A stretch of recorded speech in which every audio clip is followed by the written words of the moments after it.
জামাত কাফের হয়ে গেছে, এটাকে একটা পলিটিক্যাল স্টেটমেন্ট হতে পারে? অসুবিধা কি যদি কাফের হয়ে যায়?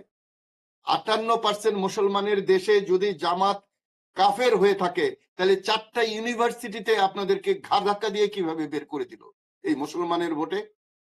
সুতরাং কাকে কি বলবেন? আপনি এখন কাফের বললেই সারা জামাতকে বাংলাদেশ কাফের কাফের বলবে, এটা সঠিক নয়, এটা রাজনীতি নয়। তো সুতরাং দেখেন, জামাতের গোলাম আজম পালিয়ে গিয়েছেন, এটা ভুল তথ্য। গোলাম আজমের নাগরিকত্ব বাতিল করা হয়েছিল। আই রিপিট, পাকিস্তানের সাপোর্ট করার কারণে বাংলাদেশের নাগরিকত্ব বাতিল করা হয়েছিল গোলাম আজমের। তার বদনাম করছেন।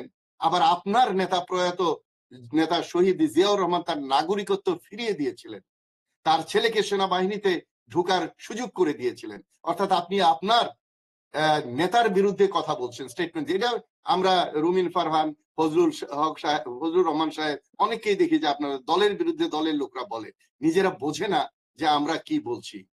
আমাদের দল নিবন্ধিত হয়েছে কিনা এটা নিয়ে আপনার মাথা ব্যথা বলে আমি খুব ধন্যবাদ দিচ্ছি আপনাকে।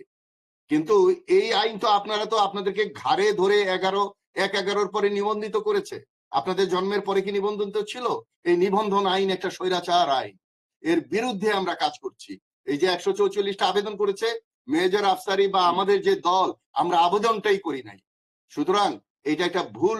এই নিবন্ধন লাগবে কেন? এটা আমাদের সংবিধান বলেছে কিছু লোক একসাথে একটা দল করতে পারবে, এট বেস্ট করতে পারে যে নির্বাচনের আগে, আমরা যেমন পরীক্ষার আগে টেস্ট প্রি টেস্ট দেই, সেইভাবে হতে পারে যে নির্বাচনের যোগ্য কিনা এরা, কতজন লোক আছে অফিসে, এটা নির্বাচনের সময় 3 মাস আগে 6 মাস আগে দেখতে পারে যখন আমরা জমা দিব।